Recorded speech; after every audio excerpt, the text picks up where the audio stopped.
In this video, I'm going to look at the NIV Pitt Minion Reference Bible from Cambridge Bibles. I'm also going to compare it a little bit to a Christian Standard Bible personal size, which some have said these are actually very comparable. And I wanted to show this one, first of all, just so that if anybody doesn't know what a Pitt Minion is, they can see what these look like, see some of their features. These are a smaller Bible, very easy to carry around, almost a compact Bible. You might call it a compact Bible. They're also very iconic, real classic format, and they're going to be taking this format and making a little bigger edition called the Cambridge Diadem. That is supposed to come out later in 2021, so I am really excited about that. When you see the format of this Bible and how nice it is, I think you'll see why I'm excited to have this in a little bit bigger edition. I'm also looking at the Goatskin Edition, which is the highest level of quality that you can get for the Pitt Minion. They do have a calf split leather edition, which is also very nice and a little bit cheaper than this. This retails for $165, I believe, and it is in a brown goatskin. I think they also have a black goatskin edition. And looking at the back of the box, if you want to pause and look at all of those features, you can. I've often said Cambridge Bibles are just some of the most iconic Bibles. They've been printing Bibles since 1591. And it looks like their first Bible ever was the Geneva Bible. So also there is the ISBN number, if you need to see that. And it does come with a clamshell box, or at least this one that I have did. And this is just a real classic look and format to this Bible. As I said, it's a smaller Bible, so just to give you a frame of reference, I'll pull out kind of a normal thin line Bible. And as you can see, the Cambridge Pitt Minion is even quite a bit smaller than a typical thin line. So really easy for carry, and you can see it's even a little thinner, I would say, than the thin line Bible. The goatskin on these is really nice, beautiful pronounced grain. It does have a tooled line on the edge there. And here is the stamping on the spine and some tooled spine hubs as well. The Goatskin Edition comes with 2 ribbons, and I don't think either side of these ribbons has any kind of a sheen to them. So they're probably ribbons that a lot of people would say are not to their standard if you are a ribbon lover, but I think for the size of the Bible, you know, they're okay. They are brown ribbons that match the color scheme of this Bible. Also with the Goatskin Editions, you not only have the gold gilt edges, but you do have a red undergold. With the calf split leather covers, I think it's just a gold gilt on the edge and no art gilt underneath. Inside you can see the format of this. I love this format. I think it looks great, especially because it is printed so nicely, and this is really good quality paper. The binding actually on these, even though it's goatskin, is a paste down liner. But for a Bible this size, I think that these hold up really well. I do think there's some reinforcement tape here, so there's no reason to think that this Bible won't last you a very long time. I think you'll see there are videos on YouTube of people who've used Pitt Minions a lot, and they hold up very well. It's just a blank page for a presentation page, and then we've got some title pages.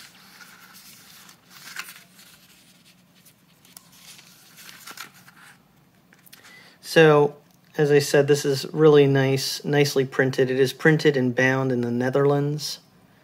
It is a 6.5 or 6.75 lexicon type. It does have table of contents, preface to the New International Version, and then getting into the Old Testament here. This is the New International Version that I have, and it is a paragraph format. The verse numbers aren't the easiest to find, but they are there. And then you also have these center column cross references and translator notes on the bottom of the page there. So the print is a little bit on the small side, but it's very crisply printed. And for the size of the print, it's actually pretty easy to read. I will say, if you have eyesight issues or maybe you're just not as young as you used to be, this can be a little hard to read, especially for long periods of time. But as just a Bible you want to bring with you for easy access, to read a little bit or to use when you're visiting people, it's actually a very, very nice readable Bible for its size. Here's a look at the poetry in the book of Psalms.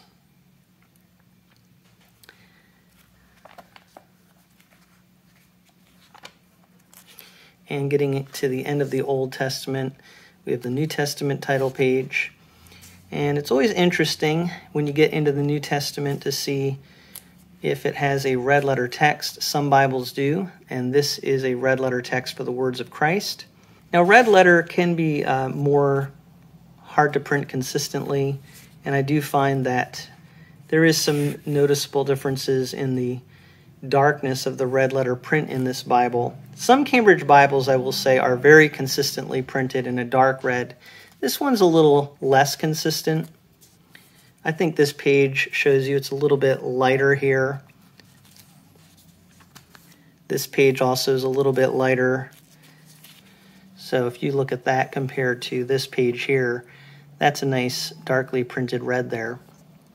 So there is some print inconsistency, but still, you're talking about a very nice Bible. Even if it is a little lighter in some places, it's still quite nice. This might be the most faded page.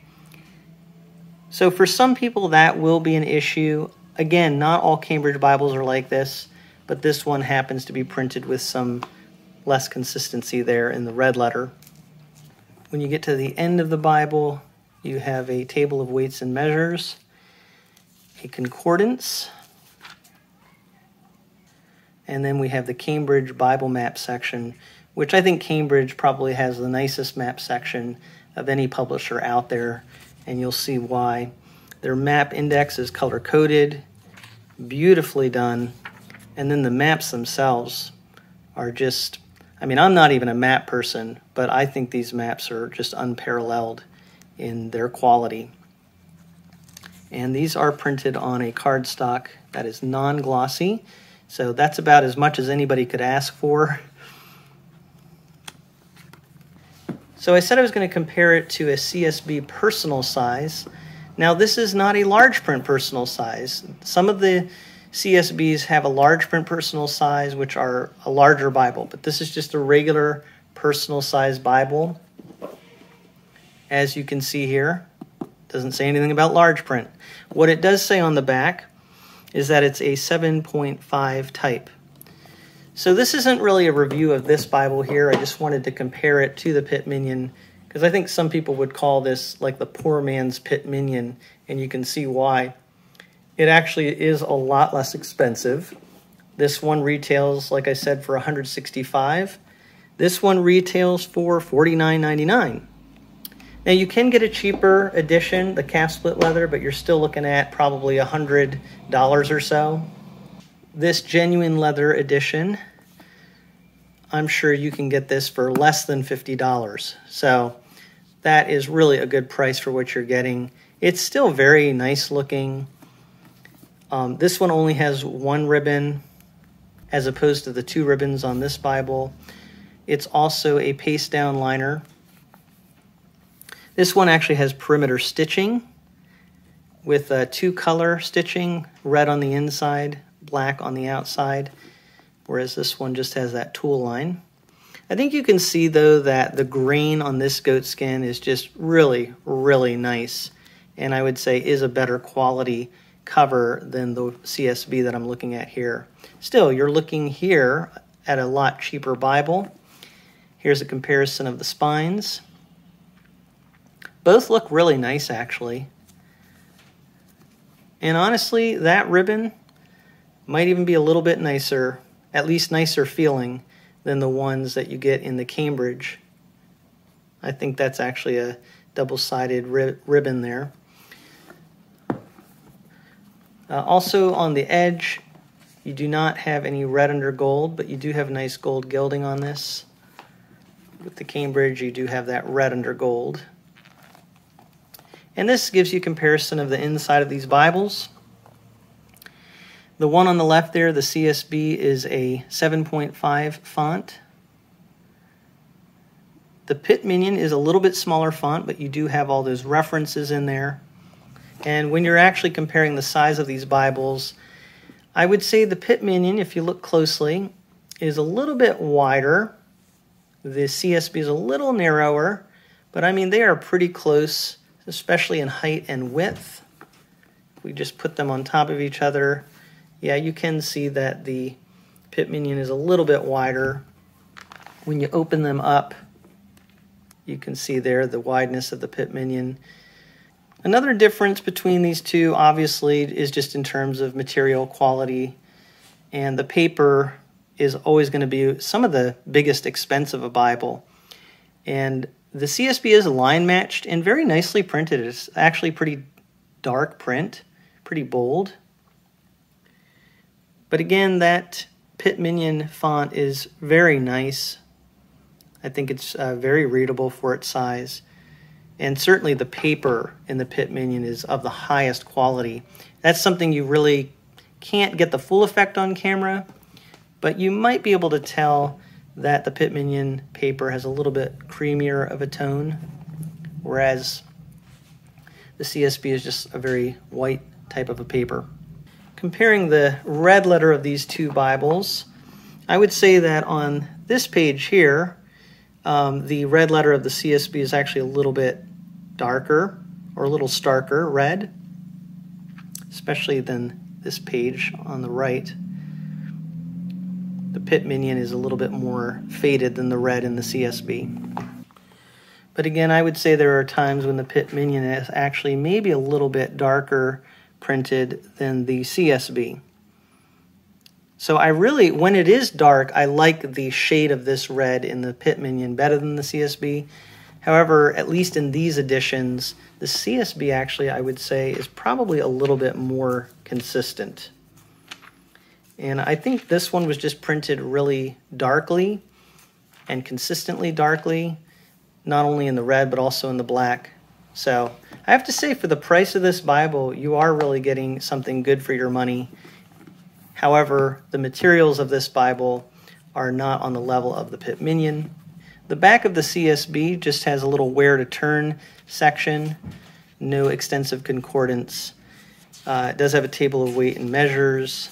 And then the map section here, no map index, but it does have some color maps on cardstock.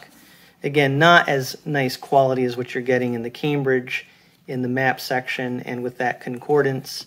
But yeah, I mean, if you want something a little bit like the Cambridge Pitt Minion, but a lot cheaper, the CSB personal size is definitely a good option, something to consider, especially if you like that translation.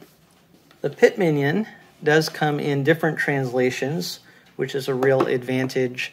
And I have to say, the material qualities are just absolutely wonderful. I actually really like the form factor of this. It is very close to the CSB, but I would say it's a little bit thinner, a little wider, and overall I just think it has a better feel to it. But I mean, they are close as far as their size. I just would say the Cambridge Pitt Minion is a little bit better, and when they come up with that larger diadem edition of this format, I think it is going to be absolutely wonderful. It's going to be that Goldilocks size Bible that I've been talking about recently. So I'm really looking forward to getting one of those and reviewing those Bibles. So this is the Pitt Minion, a smaller version of the diadem, if you will. Or the diadem will be a bigger version of the Pitt Minion. As I said, a real classic, iconic Bible from Cambridge Bibles. If you have any questions or comments about this Bible, I'd love to see that in the comment section below. I hope you've enjoyed taking a look at this Bible with me from a Frisch Perspective.